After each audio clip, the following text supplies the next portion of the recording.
11वी विज्ञानाचा दुसरा चॅप्टर आहे सिस्टमॅटिक्स ऑफ लिव्हिंग ऑर्गॅनिझम. या चॅप्टरला आपण सुरुवात केलेली होती. त्याचे 2 लेक्चर आपण घेतलेले होते आणि ते YouTubeवर अपलोड केलेले आहे. त्या 2 लेक्चरमध्ये आपण बघितलं होतं सिस्टमॅटिकची ओळख करून घेतली होती, टॅक्झॉनॉमीची ओळख करून घेतली होती, क्लासिफिकेशन म्हणजे काय बघितलं, त्याचे प्रकार बघितले, आर्टिफिशियल, नॅचरल, त्यानंतर फायलोजेनेटिक काय असतं ते बघितलं आपण. फायलोजेनेटिक नंतर आपण 3 डोमेन ऑफ लाईफ बघितलं, ज्यामध्ये 3 domain of life bacteria, archaea आणि युकॅरिया असे 3 डोमेन ऑफ लाईफ असे कार्ल वूज याने दिलेले होते. त्यानंतर बघितलं आपण जे नवीन अप्रोचेस आहे टॅक्झॉनॉमीचे किंवा नवीन मेथड आहे ते बघितले, थोडक्यात माहिती दिलेली होती त्यांची थोडक्यात आपण ओळख सुद्धा करून घेतलेली होती. केमो टॅक्झॉनॉमी म्हणजे काय, न्यूमेरिकल टॅक्झॉनॉमी काय, क्लॅडोग्राम काय असतं, फायलोजेनी काय असतं, डीएनए बारकोडिंग काय असतं हे बघितलं. त्यानंतर टॅक्झॉनॉमिकल कॅटेगरीज जे की टॅक्झॉनॉमिकल हायरार्की दिलेली आहे किंगडम टू स्पेसिस पर्यंत. त्यामध्ये सर्वात मोठी जे कॅटेगरी असते ते म्हणजे किंगडम असतं. त्यानंतर स्मॉलेस्ट युनिट असतं ते स्पेसिस असतं. आता स्पेसिस टू किंगडम जर आपण गेलो तर ते कसं इन्क्रीजिंग ऑर्डर असं वाढत जातं. खालून वर गेलं तर काय होतं ते वाढत जातं. कॅटेगरीची संख्या वाढत जाते. त्या ऑर्गॅनिझम कॅटेगरीमध्ये असणाऱ्या ऑर्गॅनिझमची संख्या वाढत जाते. म्हणून त्याला रेट्रोग्रेसिव्ह ऑर्डर सुद्धा म्हटलेलं आहे स्पेसिस टू. जेव्हा आपण किंगडम जातो तेव्हा तर किंगडमच्या वर आणखी एक कॅटेगरी आहे ती म्हणजे डोमेन बॅक्टेरिया, आर्किया आणि युकॅरिया असे 3 डोमेन सांगितले आहे. तरी किंगडम पेक्षा मोठी कॅटेगरी आहे, परंतु आपण क्लासिफिकेशन करताना डोमेन लिहित नाही. हायरार्की इथे दिलेली आहे बघा. पहिले किंगडम असते, नंतर डिव्हिजन असते, नंतर क्लास असते, नंतर ऑर्डर असते, फॅमिली, जीनस, स्पेसिस असे हे कॅटेगरी आपण टॅक्झॉन रँक दिलेली आहे. त्यानंतर टॅक्झॉनॉमिकल हायरार्की आपण आता बघितलं तर टॅक्झॉन म्हणजे काय, टॅक्झॉन म्हणजे आपण बघितलं आता जे किंगडम टू स्पेसिस ते काय एक प्रकारच्या रँक आहे, कॅटेगरीज आहे, काय युनिट आहे. ते 2-3 शब्द लिहिता येईल आपल्याला. कॅटेगरी आपल्याला इथे 2 म्हणजे एक प्लांट चायना रोज आणि एक ॲनिमल कोब्रा याचे क्लासिफिकेशन करून दाखवलेलं आहे. नेमकं कसं आहे kingdom, division, phylum, class, sub class, series, order, family, genus, species. आता हे युनिट ऑफ क्लासिफिकेशन आहे. आता हे युनिट ऑफ क्लासिफिकेशन आपण एक एक करून अभ्यास एक करू. युनिट ऑफ क्लासिफिकेशन नंबर 1 आहे स्पेसिस. जे स्मॉलेस्ट युनिट आहे. Species is the principal lowest natural taxonomical unit. याच्यापेक्षा कोणतं खालचं युनिट असते आणखी कोणतंच नसते. Ranking below a genus and denoted by Latin binomial. Latin binomial मध्ये याचं आपण याला लिहित असतो. It is a group of organism that can interbreed. एक महत्वाचा शब्द आहे, ते इंटरब्रीड करू शकतात under natural conditions, produce fertile offspring. Interbreed करून काय करू शकतात, फर्टाईल ऑफस्प्रिंग काय करू शकतात, तयार करू शकतात. त्यांची जी काही प्रोजिनी असेल व तयार होईल ते कसे असतात, फर्टाईल असतात. It was thought to be indivisible, stable, static unit. पहिले काय मानण्यात येत होतं की इंडिव्हिजिबल आहे, स्पेसिसची कॅटेगरी पुन्हा होणार नाही, स्टेबल आहे आणि स्टॅटिक असं मानलं जात होतं. परंतु मॉडर्न टॅक्झॉनॉमी मध्ये पुन्हा या स्पेसिसचं एक सब डिव्हिजन केलेलं आहे, सब कॅटेगरी केली आहे. ते म्हणजे काय, सब स्पेसिस. एक सब स्पेसिस मधून कॅटेगरी केलेली आहे. का केली आहे, कारण थोडंफार फिजिओलॉजिकल, फिजिकल आणि थोडस जेनेटिक डिफरन्स आढळून स्पेसिस मध्ये आढळून आला, ते स्पेसिस मध्ये ऑर्गॅन. त्यामुळे नवीन आपण सब स्पेसिस म्हणून एक नवीन कॅटेगरी केलेली आहे. जसं उदाहरणार्थ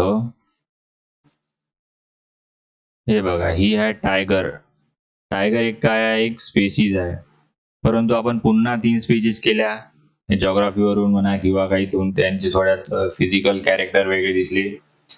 जसं Siberian tiger, Bengal tiger, Sumatran tiger. हे काय आहे, हे 3 सब स्पेसिस आहे. आता समजा सायबेरियन आणि बेंगाल टायगरना इंटरब्रीड केलं तर काय होईल, प्रोजेनी कशी फर्टाईल होईल का, तर माझ्या मते होईल, फर्टाईलच होईल. कारण स्पेसिसची कॅरेक्टरिस्टिक काय सांगितलं का, ते इंटरब्रीड करू शकतात नॅचरली आणि फर्टाईल ऑफस्प्रिंग तयार करू शकतात. आपण एक सबस्पेसिस केली काय, तर थोडंसं फिजिकल आणि थोडंसं जेनेटिक व्हेरिएशन असल्यामुळं आणि त्या इन्व्हायरमेंटनुसार जॉग्राफीनुसार त्यामुळे आपण अशा सबस्पेशीज केल्या. जरी ही सबस्पेशीज आहे आणि इंटरब्रीड केलं तरी नवीन प्रोजेनी तयार होईल. ठीक आहे. त्यानंतरची कॅटेगरी आहे genus. Genus is a higher taxonomical rank category आहे. कशापेक्षा? स्पेशीज पेक्षा.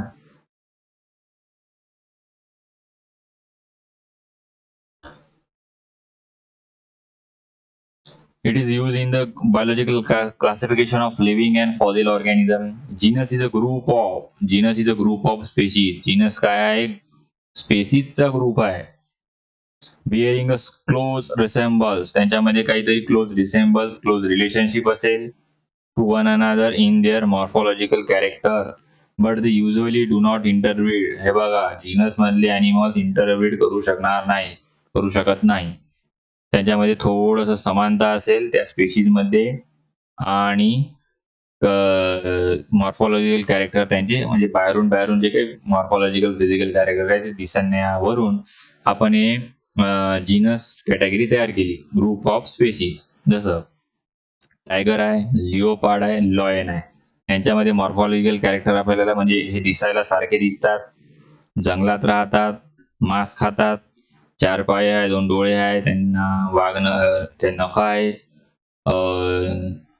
चांगले मजबूत दात आहे मांस फाडण्यासाठी. तर ह्या कॅरेक्टरवरून आपण काय केलं, तिघांना एका जीनस मध्ये टाकलं. कोणत्या?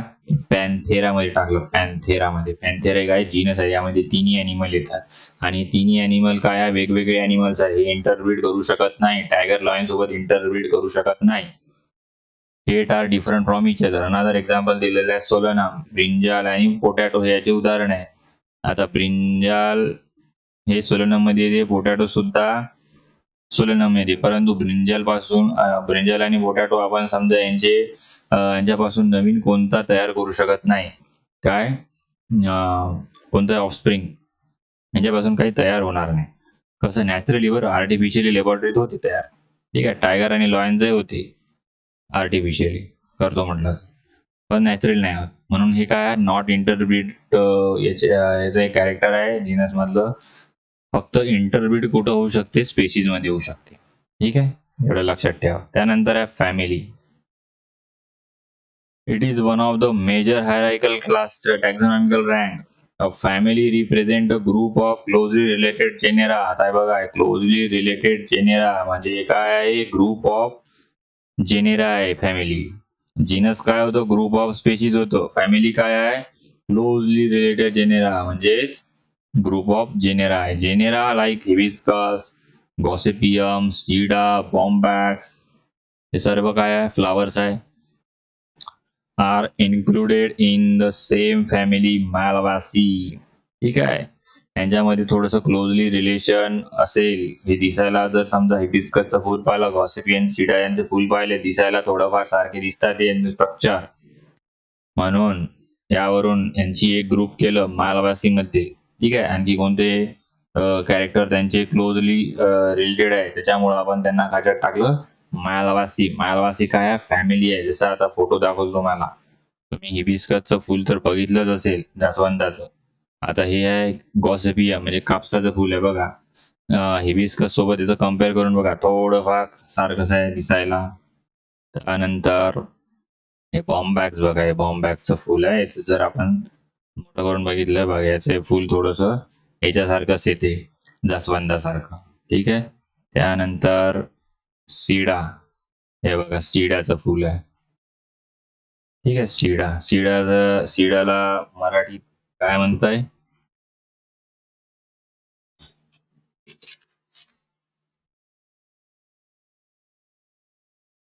हिबिस्कस माहिती आहे, जास्वंद म्हणताय. गॉसिपियम कापसाचं फुल, सीडाला पाटा किंवा तोपकडीचं झाड म्हणतात, तोपकडीचं फुल.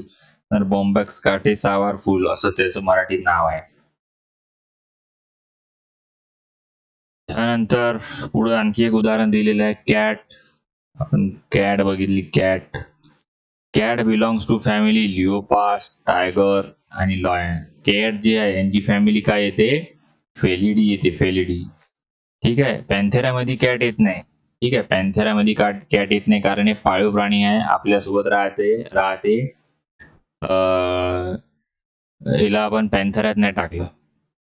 परंतु हिची जी फॅमिली आहे ती हिला आपण लॉयन, टायगर आणि लिओपार्डच्या फॅमिलीत टाकून दिलं. कारण यांना आपण बिग कॅट सुद्धा म्हणतो, टायगर, लिओपार्ड आणि लॉयनला. आणि कॅट म्हणजे आपली पाळीव प्राणी आहे. आपण घरी सुद्धा हिचा पाळीव प्राणी म्हणून वापर करतो. यांचा वापर करू शकतो का? नाही. तर म्हणूनच यांना पॅन्थेरात नाही टाकलेला आहे कॅटला, तर कुठं टाकलेलं आहे? फेलिडीमध्ये टाकलेलं आहे. असं एक कारण आहे. नाहीतर आपण याला पॅन्थेरात टाकलं असतं कॅटला. Dog belongs to different family Canidae. ठीक आहे. डॉग एक डिफरंट पाळीव प्राणी आहे, परंतु कॅट आणि डॉग मध्ये कम्पेअर होत नाही. ठीक आहे. हे डिफरंट स्पेशीज आहे, डिफरंट जेनेरा आहे, डिफरंट फॅमिली आहे कॅट आणि डॉगची. पुढं आणखी कोणत्या कॅटेगरीत ते एका कॅटेगरीत येतात, परंतु फॅमिलीमध्ये येत नाही. याची फॅमिली कोणती येते? कोनेडी येते. त्यानंतरची कॅटेगरी कोणती आहे? आता त्यानंतरची कॅटेगरी आहे ऑर्डर किंवा कोहर्ट. कोहर्ट सुद्धा म्हणतात. हे बघा, order, cohort. It is a taxonomical rank used in the classification of organism and recognized by nomenclature codes. ठीक आहे. nomenclature codes recognize केलं जातं. याला सुद्धा ऑर्डर मध्ये सुद्धा त्या ऑर्डरला एक नाव दिलं जातं. ऑर्डर काय आहे? ग्रुप ऑफ फॅमिली आहे. ऑर्डर काय आहे? क्लोजली रिलेटेड फॅमिलीज आहे, म्हणजे ग्रुप ऑफ फॅमिलीज आहे. Showing definite अफिनिटीज. यांच्यामध्ये काहीतरी क्लोजनेस असते, काहीतरी अफिनिटी असते त्यामध्ये, जे फॅमिलीज आहे त्यांच्यामध्ये. Order thus a step higher to a family in the taxonomical hierarchy. Members belong to same order, but different families may show very dissimilarities. ठीक आहे. यांच्यामध्ये भलेही आता आपण काय म्हटलेलं आहे, ऑर्डर काय आहे? क्लोजली रिलेटेड फॅमिली म्हणजे ग्रुप ऑफ फॅमिलीज आहे. ठीक आहे. त्यांचे डिफरंट जरी फॅमिलीज असल्या तरी पण त्यांच्यामध्ये थोड्याफार डिससिमिलरिटी आढळते. म्हणजे त्यांच्यामध्ये काही ना काही क्लोजनेस असल्यामुळे आपण त्यांना एका ऑर्डर मध्ये टाकलेलं आहे. जसं उदाहरणार्थ दिलेलं आहे, फॅमिली पॅपाव्हॅरासी, ब्रासिकेसी आणि कॅपेव्हेरिडेसी. ह्या काय आहे? या फॅमिली आहे. पॅपाव्हॅरासी फॅमिली आहे, ब्रासिकेसी फॅमिली आणि कॅपेव्हेरिडेसी फॅमिली. यांना आपण त्यांच्यामध्ये काय असतं, त्यांच्या फ्रूट मध्ये परायटल प्लॅसेंटेशन आढळून येतं. त्यामुळे आपण त्यांना एकाच ऑर्डर मध्ये टाकलं, ते म्हणजे परायटेल्स. ठीक आहे. परायटेल्स मध्ये टाकलं. आता तुम्हाला दाखवतो प्लॅसेंटेशन काय असतं ते. जसं बघा, हे आहे परायटल प्लॅसेंटेशन. ही एक फ्रूट आहे आणि त्याच्या सीड्स बघा कशा आहे. याच्या रचना बघा कशी झाली, एक विशिष्ट प्रकारची रचना झालेली आहे. यालाच काय म्हणतात? परायटल प्लॅसेंटेशन म्हणतात. हे असं आहे. अशा प्रकारच्या सीडची रचना इथे आपण या फ्रूट मध्ये आपण आपल्याला दिसून पडते. याला काय म्हणतात? परायटल प्लॅसेंटेशन म्हणतात. तर ह्यावरूनच त्या फ्रूटला काय नाव दिलेलं आहे? म्हणतो त्या 3 फॅमिलीजना कुठं टाकलेलं आहे आपण त्यांना? परायटेल्स ऑर्डर मध्ये टाकलेलं. आता बघा, प्लॅसेंटेशन काय असतं? The mode of distribution of placenta inside the ovary. ठीक आहे. म्हणजे सीडची रचना कशी असते, किंवा प्लॅसेंटा आपण म्हणतो आता हे ओव्हरीच आहे. ओव्हरीची रचना कशी काय झाली आहे. ठीक आहे.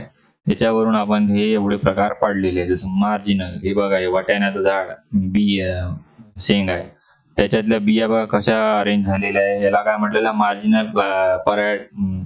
मार्जिनल प्लॅसेंटेशन. त्यानंतर सुपरफिशियल असं स्ट्रक्चर असेल तर सुपरफिशियल. फ्री सेंट्रल, सेंटर मध्ये आहे हे बघा असं. त्यानंतर ऍक्साइल. ठीक आहे. ऍक्साइल प्लॅसेंटेशन. हे परायटल प्लॅसेंटेशन. नंतर बेसल प्लॅसेंटेशन. अशा प्लॅसेंटेशनचे काही टाइप्स आहे. तर हे अशा प्रकारे आपण काय केलेले आहे, एक फॅमिलीज बनवली आहे परायटेज. आता पुढे दिलेल्या डॉग्स आणि कॅट्स बघा, आपण मागे फॅमिली मध्ये त्यांना डिफरंट म्हटलं होतं. एक कोनिडी मध्ये आहे, एक फेलिडी मध्ये आहे. परंतु इथे बघा, त्यांना आपण एकाच फॅमिलीत टाकलेलं आहे.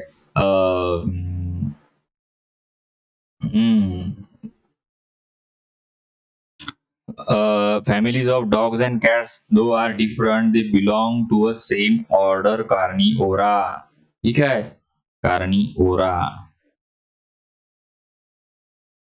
कार्निवोरा ऑर्डर मध्ये टाकलं त्यांना आपण. पराटस काय आपण काय म्हटलेलं, पराटसला ऑर्डर्स म्हटलं होतं ना. या जरी फॅमिलीज आहे, पॅपाव्हेरेसी, ब्रासिकेसी आणि कॅपेरिडेसी ह्या डिफरंट फॅमिलीज आहे, परंतु आपण त्यांना सेम ऑर्डर मध्ये टाकलं ते म्हणजे पराटेल्स. आणि इथे बघा डॉग्स आणि कॅट्स यांची फॅमिलीज वेगळी आहे. हे आहे फेलिडी हा, आणि हे आहे कोनेडी. कोनेडी ह्या त्यांच्या काय फॅमिलीज आहे, परंतु त्यांची ऑर्डर काय येते, कार्निवोरा आहे. ते इथे एकत्र आले ते डॉग्स आणि कॅट्स. ठीक आहे, कुठे आले या ऑर्डर मध्ये ते डॉग आणि कॅट्स एकत्र आले. काय म्हणून आले, कार्निवोरा. ठीक आहे, कार्निवोरा म्हणजे मांस खाणारे. त्यानंतरची कॅटेगरी आहे क्लास. क्लास काय असतं बघू आता. The class is the distinct taxonomical rank of biological classification having its own distinct name. ठीक आहे, याला वेगळं नाव असतं क्लासला आपण.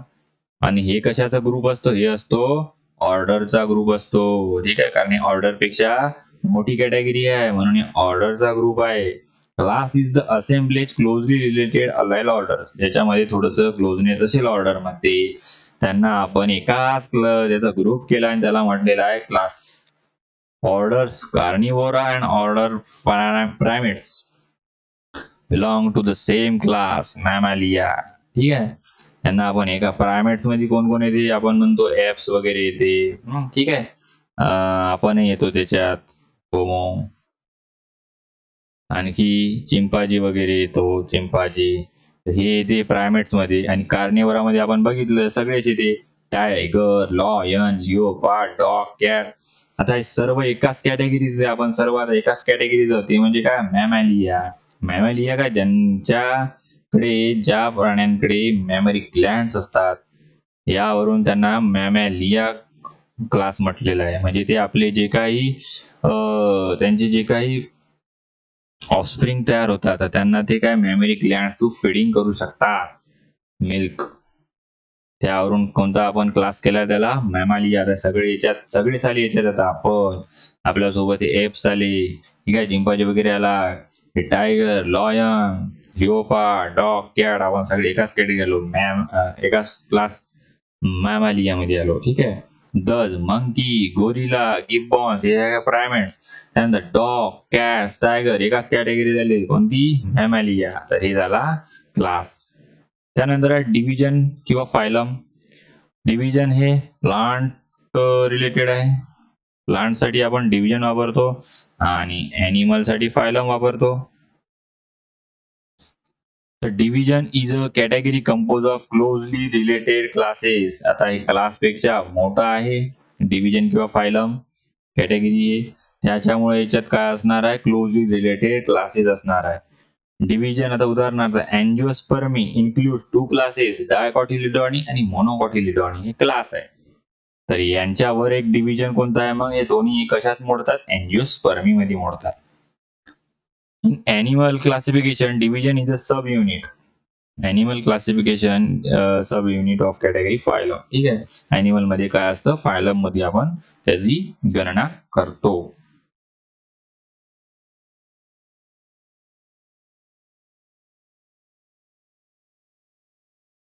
त्यानंतर आहे सब किंगडम. ठीक आहे, सब किंगडम या डिव्हिजन किंवा फायलम पेक्षा मोठी कॅटेगरी आहे sub kingdom. Different divisions having some similarities form sub kingdom. आता समजा डिव्हिजन मध्ये काही समानता असेल तर त्याला आपण एक ग्रुप केला, त्याला काय म्हटलेलं आहे, सब किंगडम म्हटलेलं आहे. डिव्हिजन्स अँजिओस्पर्मी आणि जिम्नोस्पर्मी. आता हे दोन काय झाले, डिव्हिजन झाले. अँजिओस्पर्मीचे आणखी दोन क्लास केले आपण, ते म्हणजे काय, मोनोकॉटिलिडॉनी आणि डायकॉटिलिडॉनी. ठीक आहे, परंतु अँजिओस्पर्म आणि जिम्नोस्पर्म हे डिव्हिजन केले आपण. तर हे काय आहे डिव्हिजन, हे सब kingdom kingdom plenty. Kingdom plenty चे सब किंगडम काय झाले, अँजिओस्पर्म आणि जिम्नोस्पर्म. ठीक आहे, तर will form the sub kingdom phanerogams आणि किंवा स्पर्मॅटोफाइट. कळालं का काही. आता किंगडम बघू मग सगळं एकत्र मिळून सांगतो मी. आता किंगडम, आता हे सब किंगडम एवढं लक्षात ठेवा, हे डिव्हिजन किंवा फायलम पेक्षा मोठी कॅटेगरी आहे आणि या सब किंगडम पेक्षा मोठी कॅटेगरी कोणती आहे? आता किंगडम आहे. ठीक आहे. It is the highest taxonomical category compose of different sub kingdoms. ठीक आहे.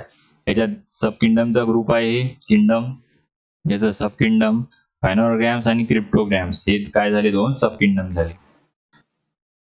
Form the plant kingdom or the plantae, which includes all the plants, while all animals are included in the animal kingdom. ठीक आहे. आता animal किंगडमचं आपण काही सब kingdom म्हणून कोणती category करत नाही. अॅनिमल नंतर डायरेक्ट किंगडम, अॅनिमल मध्ये काय करतो असतो आपण? किंगडम नंतर डायरेक्ट फायलम घेत असतो. ठीक आहे. किंगडम ॲनिमॅलिया, त्यानंतर फायलम घेत असतो. ठीक आहे. त्यानंतर क्लास. परंतु प्लांट मध्ये कसं असतं? किंगडम घेतो, त्यानंतर सब किंगडम घेतो. ठीक आहे. त्यानंतर डिव्हिजन घेतो. ठीक आहे. त्यानंतर डिव्हिजन घेतो आणि त्यानंतर कोणता घेतो? आपण क्लास घेतो. असं असं असं असं असं असं असं होते. ठीक आहे. तर उदाहरणार्थ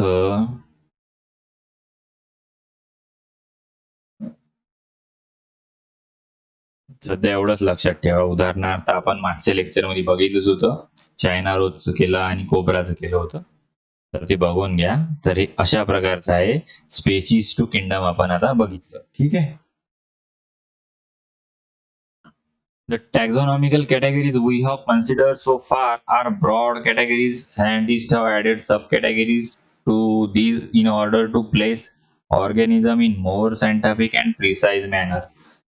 तर आपण हे काही कॅटेगरीज बघितल्या, पण आपण आणखी काही सब कॅटेगरीज सुद्धा केल्या, जसं सब स्पेसिस केलं, सब क्लास, सब order, super class, class, sub class, अशा आपण काही सब कॅटेगरीज केल्या. कशासाठी केल्या? तर त्या ऑर्गॅनिझमला एक मोर सायंटिफिक आणि प्रिसाइज मॅनर मध्ये ठेवण्यासाठी, त्याचं क्लासिफिकेशन होण्यासाठी आपण त्याला असं सब कॅटेगरीज केल्या. We will observe that as we go higher in taxonomical ladder, number of common character features go on decreasing. ठीक आहे.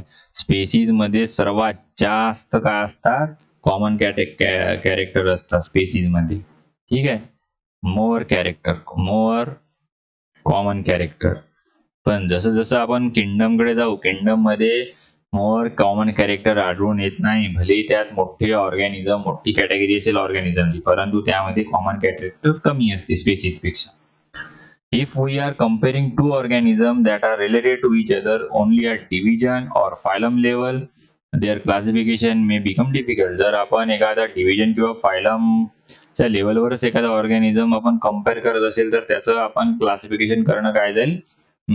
अवघड जाईल, कठीण जाईल आपल्याला ते आपण त्याचं आयडेंटिफिकेशन करणं. Can you tell why horse and ass are considered to be the two different species of or animal? Horse आणि आसला आपण डिफरंट स्पेसिस का म्हटलंय? कारण हॉर्स म्हणजे काय होतं आपल्या मराठी भाषेत? घोडा. घोडा आणि हे काय असतं? गाढव. हे तर डिफरंट स्पेसिस आहेच, कारण हे नॅचरली इंटरब्रीड करू शकतात का? नाही करू शकत. इंटरब्रीड नॅचरली तर इंटरब्रीड करू शकत नाही. त्यामुळं हे काही एका स्पेसिस मध्ये मोडत नाही. सरळ सरळ आन्सर आहे. Make a flow chart of knowing taxonomical hierarchy. Kingdom to species chart काढून आहे वर, बघून घ्या. ते पुस्तकातच आहे आपल्या. तेच काय झाला? क्लास टॅक्झॉनॉमिकल हायरार्की झाली. तर त्यानंतर महत्वाचा भाग बघायचा आहे, नॉमेनक्लेचर. नॉमेनक्लेचर काय असतं? आपण बघा, आता आयडेंटिफिकेशन केलं. ठीक आहे. त्यानंतर क्लासिफिकेशन केलं. आता काय असते? आता त्याला नाव ठेवायचं असते, नॉमेनक्लेचर. ठीक आहे. ह्या आहे टॅक्झॉनॉमिकलच्या स्टेप्स आहे. आता any object that becomes know to human intelligence must possess name. ठीक आहे. आपण कशालाही आपण नाव ठेवतच असो, दगडाला सुद्धा नाव ठेवतो, काही ना काही नाव ठेवलंच आहे आपण. आकाशाला, ठीक आहे, पाण्याला काही ना काही नाव ठेवलं आपण आपले संबोधण्यासाठी. कारण आपण काय असतो, कम्युनिकेट करण्यासाठी किंवा आयडिया शेअर करण्यासाठी, डिस्क्राईब करण्यासाठी त्या एखाद्या वस्तूला तर आपण नाव ठेवतच असतो. ठीक आहे. द आर्ट ऑफ, आता हे सायन्स मध्ये जर आपण नाव ठेवत असेल तर त्याला एक वेगळं नाव पडलं, आपण त्याला नाव दिलं नॉमेनक्लेचर म्हटलं त्याला. नॉमेनक्लेचरची फील्ड आहे बाई, नॉमेनक्लेचरची ब्रँच आहे. त्यामुळे ऑल लिव्हिंग ऑर्गॅनिझमला आपण पर्टिक्युलर नाव दिलीच आहे. जे जे आपल्याला डोळ्याने दिसल्या त्याला आपण काय ना काय नाव दिलेली आहेच. तर बघू कसं काय दिलेलं आहे. आता व्हर्नॅक्युलर नेम, कॉमन नेम आणि लोकल नेम. ठीक आहे. जे आपण आपल्या गावठी भाषेत म्हणतो त्यालाच काय व्हर्नॅक्युलर, लोकल किंवा कॉमन नेम म्हणतात.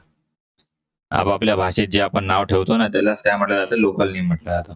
Widely distributed organism have large number of common names. ठीक आहे. जेवढ्या भाषा, जेवढी काय म्हणू आपण संस्कृती आहे त्याप्रमाणे त्या त्या प्राणी म्हणा, वनस्पती म्हणा त्यांना नावं दिलेली आहे आपण. जसं फॅन्सी नावाचे काय आहे, प्लांट आहे म्हणू आपण. ठीक आहे. हे काय असतं, हे युरोपमध्ये आणि अमेरिकनच्या गार्डन मध्ये उगवतं, परंतु 50 पेक्षा जास्त त्याची इंग्लिशमध्ये नाव आहे फॅन्सीला. काय 50 पेक्षा जास्त नाव आहे. तसंच इन मल्टी लँग्वेज कंट्री, असं भारत देशाबद्दल बोलत आहे. आता इंडियामध्ये काय होतं, आता आंब्याचं उदाहरण दिलेलं आहे. आंबा जे हा आंबा याला वेगवेगळ्या भाषेत, वेगवेगळ्या राज्यात वेगवेगळी नाव आहे आंब्यालाच. आपल्या मराठीत आपण आंबा म्हणतो, गुजरातमध्ये काय आंबा, हिंदीमध्ये थोडंसं वेगळं प्रोनाउन्सिएशन होते, तमिळ, तेलुगू, केरळकडे जसं ना त्याला वेगळंच नाव आहे आंब्याला. ते असा फरक पडतो. नॉर्थ ईस्ट गेलं तर वेगळंच नाव असेल याचं. तर यामुळे काय होतं, hence common names obviously have limited usages, but universal applications, a unique name for particular individual is very much essential. आता ही आंबा हे महाराष्ट्रापुरतंच मर्यादित नाव होते. आता आंबा, आता तुम्ही तमिळमध्ये जाऊन मसाला आंबा तर ओळखत नाही ते. त्याच्यामुळे काय होतं, लिमिटेड युजेस आहे कॉमन नेमचा. मग परंतु आपल्याला समजा आंब्याविषयी काही रिसर्च करायचा असेल, म्हणजे काही माहिती पब्लिश करायची असेल किंवा काहीतरी सायन्स रिलेटेड काहीतरी मँगो वर काहीतरी आपल्याला काम करायचं असेल तर एक युनिव्हर्सल, एक युनिक नामाची गरज आहे त्याला. म्हणजे आपण अमेरिकेत गेलो तरी त्याला एकच नाव असलं पाहिजे, तामिळनाडूमध्ये गेलो तरी त्याला एकच नावाने ओळखलं पाहिजे. तर त्यासाठी आपण काय केलेलं आहे, एक सिस्टीम शोधून काढलेली आहे. एक सायंटिफिक नाव देण्याची आपण एक काय केलेलं आहे, एक सिस्टीम शोधून काढलेली आहे. इकडे आहे का देऊ, जसं त्यालाच काय म्हटलेलं आहे, सायंटिफिक नेम म्हटलेलं आहे. Scientist have given scientific name. Scientist नाव देतात to all known organism to overcome the difficulties raise by common name.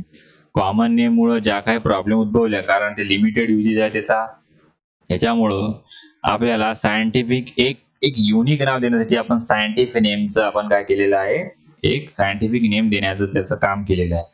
These are systematics just to provide means of international communication. म्हणजे आंतरराष्ट्रीय स्तरावर आपण त्याच्याबद्दल बोलू शकतो, रिसर्च बद्दल बोलू शकतो त्याच्या. त्यानंतर पॉलिनॉमियल सिस्टीम पहिले यूज करत होती, परंतु कार्ल लिनियसनं सर्वात प्रथम एक बायनॉमियल सिस्टीम बायनॉमियल सिस्टीम ओळख करून दिली आपल्या जगाला. त्याला बायनॉमियल नॉमेनक्लेचर सुद्धा म्हणतात, ज्यामध्ये त्याने दोनच नावाचा किंवा दोनच वर्डचा वापर केला एखाद्या ऑर्गॅनिझमला नाव देताना. टू इपिथेट्स म्हणतात, two parts. He introduce a system in his book species plantarum. हे लक्षात ठेवा, त्याचं पुस्तक आहे स्पेसिस प्लॅन्टॅरम. त्यामध्ये जवळपास त्याने म्हणजे प्लांट्स आणि अॅनिमल्सची काय करून दिली आहे, त्याच्यात त्यांनी नावं ठेवलेली आहेत, नावं दिलेली आहेत, त्याने त्यांना सायंटिफिक नावं दिलेली आहे. कशामध्ये, टू बायनॉमियल सिस्टीम मध्ये नाव दिलेली आहेत. कोणत्या पुस्तकात, स्पेसिस प्लॅनेटरम. त्याने 1753 मध्ये ह्या पुस्तकाचं पब्लिकेशन केलं. स्वीडनचा आहे हा. International code of Botanical Nomenclature has been saved. त्यानंतर पुढे चालून International code of Botanical Nomenclature नावाची आपण एक संस्था उभारली. आंतरराष्ट्रीय संस्था आहे. यांचे सदस्य जवळपास सर्वच देश आहे. हे जे नाव ठेवतील एखाद्या वनस्पतीचं, तेच नाव सर्वांना ऍक्सेप्ट करावे लागेल.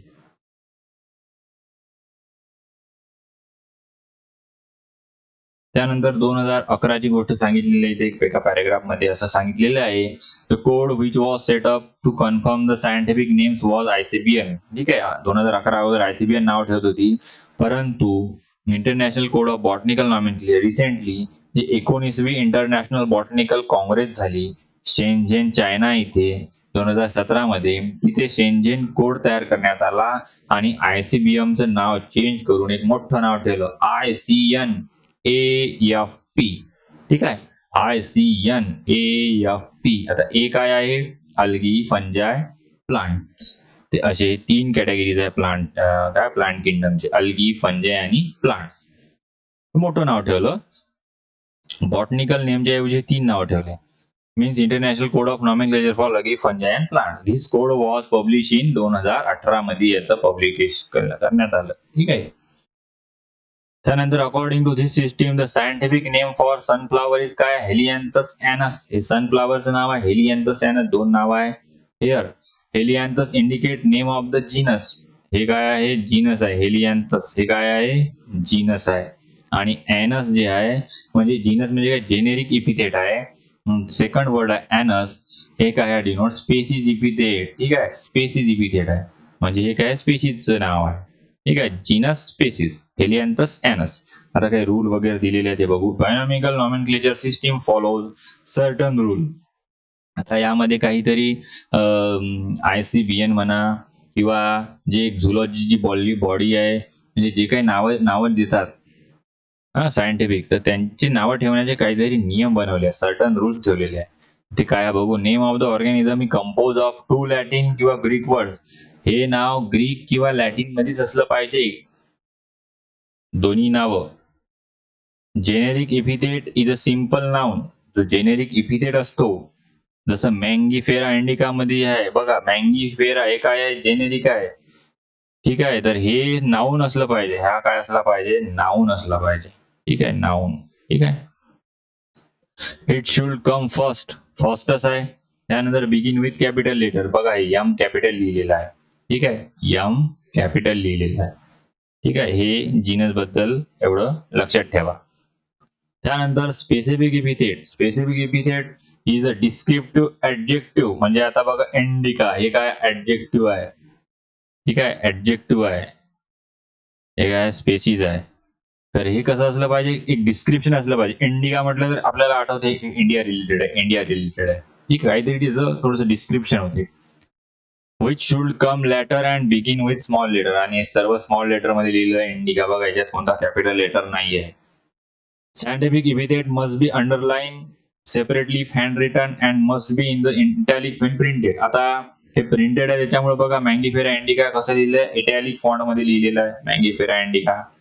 परंतु जेव्हा आपण हाताने लिहू, जसं आता मी हाताने लिहितो बघा, मँजीफेरा इंडिका, मँजीफेरा इंडिका. आता मी हाताने लिहिलं. हाताने जर लिहित असेल तर काय म्हणते याला? हे जशा तसंच लिहायचं. ठीक आहे, साध्या आपल्या फॉन्ट मध्ये लिहायचं, परंतु एम कॅपिटल असला पाहिजे आणि हे जेनेरिक इपिथेट आणि हे स्पेसिफिक इपिथेट असंच लिहायचं, परंतु अंडरलाईन करायचं. या दोन्हीच्या 2 शब्दाखाली काय करायचं आहे? अंडरलाईन करायचं आहे हँड रिटन करताना. आणि प्रिंटेड असताना यालाच आपण कोणत्या फॉन्ट मध्ये लिहायचं? इटॅलिक फॉन्ट मध्ये. हे असं. Genetic and generic and specific epithet should not have less than 3 letters and more than 13 letters. म्हणजे बघा आता जेनेरिक लिहिता आपण, इथं स्पेसिस लिहिता, तर हे 3 पेक्षा जास्त कमी शब्द नसले पाहिजे आणि 13 पेक्षा जास्त शब्द नसले पाहिजे याच्यात. आपण अल्फाबेट म्हणतो. आणि स्पेसिस लिहिताना हे सुद्धा 3 पेक्षा कमी नाव नसलं पाहिजे आणि 13 पेक्षा मोठं अक्षर नसली पाहिजे यामध्ये. ठीक आहे. Usually the name of the author who names a plant or animal is also written in full form or abbreviated form after scientific name. ठीक आहे. फॉर एक्झाम्पल मँगीफेरा इंडिका, यल लिहिलेलं आहे बघा. आता इथं यल लिहिलेलं आहे, इथं यल लिहिलेलं होतं. यल कशासाठी आहे? तर यल स्टँड फॉर लिनियस, कारण लिनियसने याचा सर्वात पहिले शोध लावला. शेवटचा रूल काय म्हणतो? ऑथरचं सुद्धा नाव लिहायचं आहे. ज्याने त्याला सगळ्यात पहिले नाव दिलं त्याचं नाव सुद्धा आपल्याला ऍब्रिव्हिएटेड फॉर्म मध्ये लिहायचं आहे किंवा फुल सुद्धा लिहू शकता. इथं लिनियस असं फुल सुद्धा लिहू शकता, पण आपण ऍब्रिव्हिएटेड लिहिली इथं काय? L, Linnaeus. आणि हे कसं आपल्या कॅपिटल लेटर असं लिहिलेलं आहे, साध्या फॉन्ट मध्ये लिहिलेलं आहे आणि इटॅलिक्स मध्ये लिहिलेलं आहे. तर हे असं लिहायचं. हे असे काही नियम आपण आता बघितले. त्यानंतर इंटरनेट माय फ्रेंड. आता हे तुमच्यासाठी होमवर्क आहे. यामध्ये जी काही माहिती दिलेली आहे 2 क्वेश्चनची, ते तुम्हाला शोधून इंटरनेटवरून शोधायची आहे आणि माहिती घ्यायची आहे. ठीक आहे.